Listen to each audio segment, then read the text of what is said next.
Hello everybody, this is a SheetGPT full demo video. I'm going to go over everything that you can do with SheetGPT, all the functions that we have available, what their use case is, how to use them, and just generally the power of AI in Google Sheets and show you some examples of how you can use this. So let's get straight into it.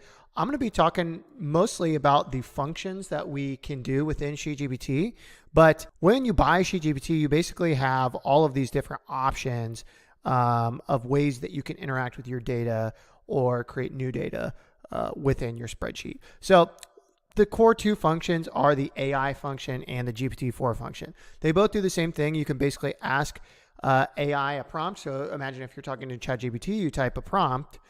You can do the same thing by typing equals AI and then put your prompt in quotes just like that. And so an example would be AI summarize this data, and then you can link to another cell within your spreadsheet. So summarize this data, and this would call the A2 cell. And you can do the same thing with GPT-4, which basically just gives you like better output.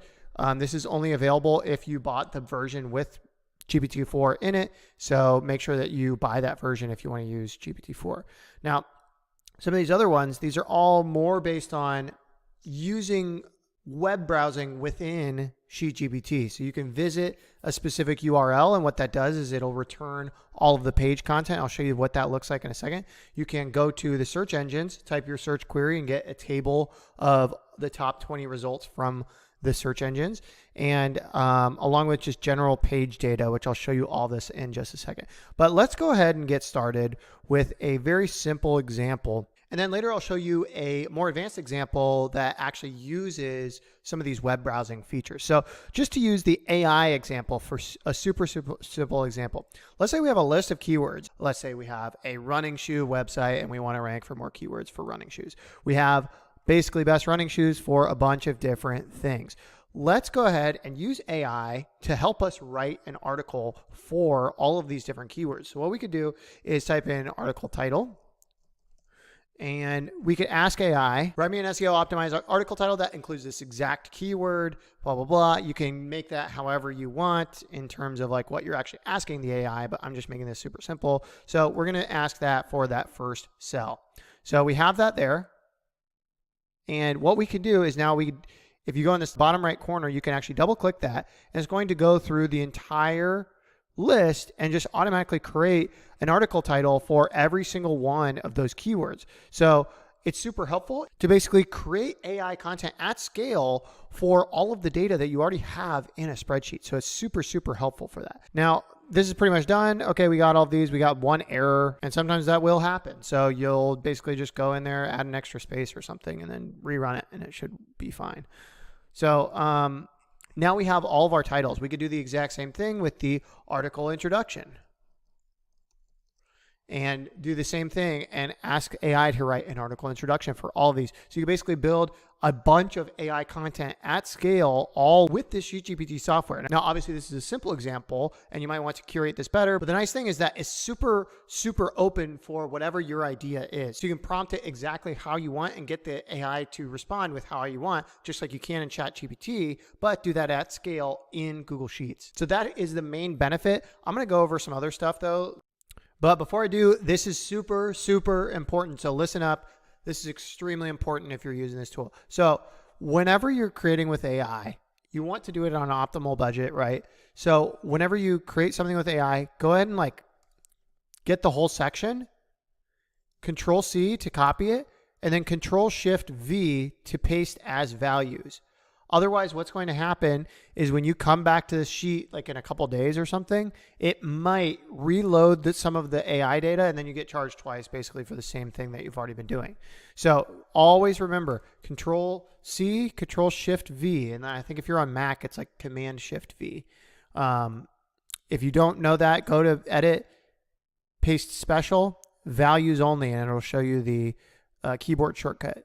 But that is super important whenever you're creating with AI or using some of the other tools. But the AI one is especially important so you don't get charged twice.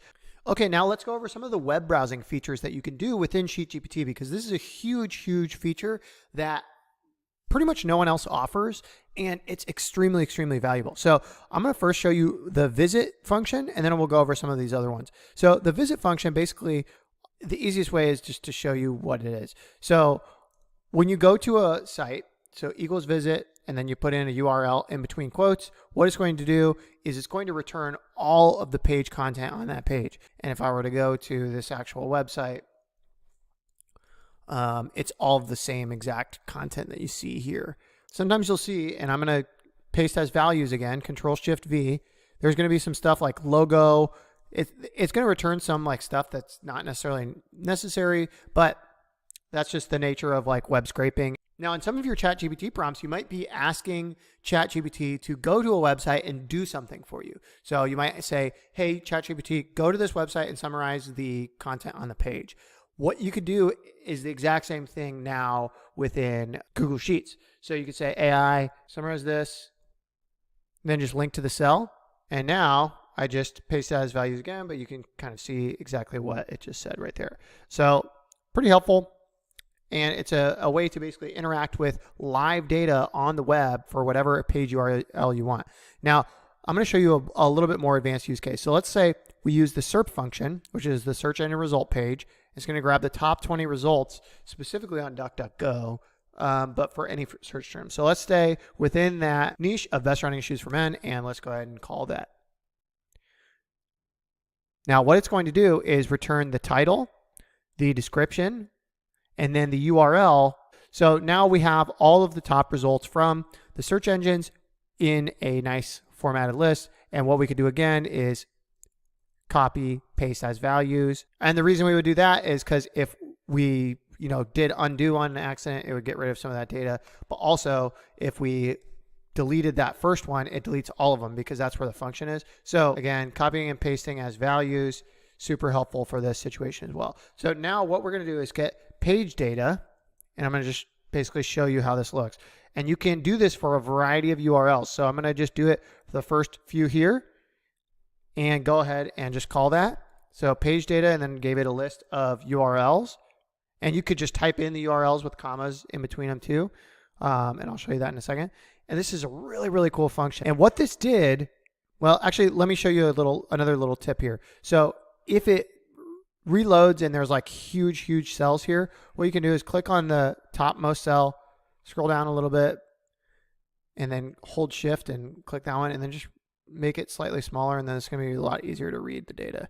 Okay, so now we have all of this different page data for all of these different URLs, and some of them it's not going to work because they block basically people who try to scrape information from their site, and so unfortunately you just can't access it. So for something like that one, again, I just copied and pasted that values, and I deleted that row. But now we have all of the headings, all of the paragraphs, the H1, the meta description, meta title, and everything about all of these different pages. And so we could use this data to basically, okay, let's find all of the information that's common in between all of these pages, and then start structuring an article around that again, which would be the SEO use case. But you could use this for anything. And the nice thing too is you can grab any of that information that's in that table. You can just do it on its own for a specific URL. And to just give another use case here, what we could do is you ask AI. So basically I'm telling it that I have a list of headings and I want them to return an outline that is specifically SEO optimized. So now we just asked AI that,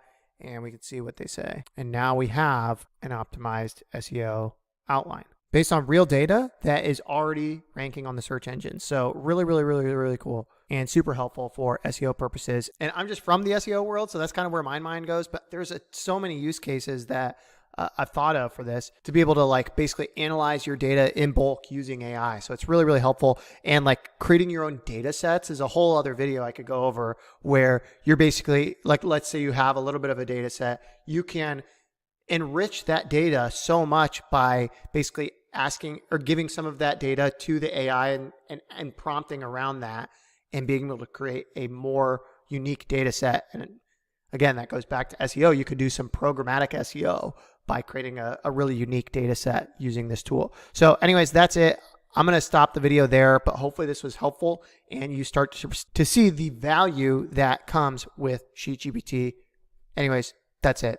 Thanks for watching, and I hope you purchase it. See ya.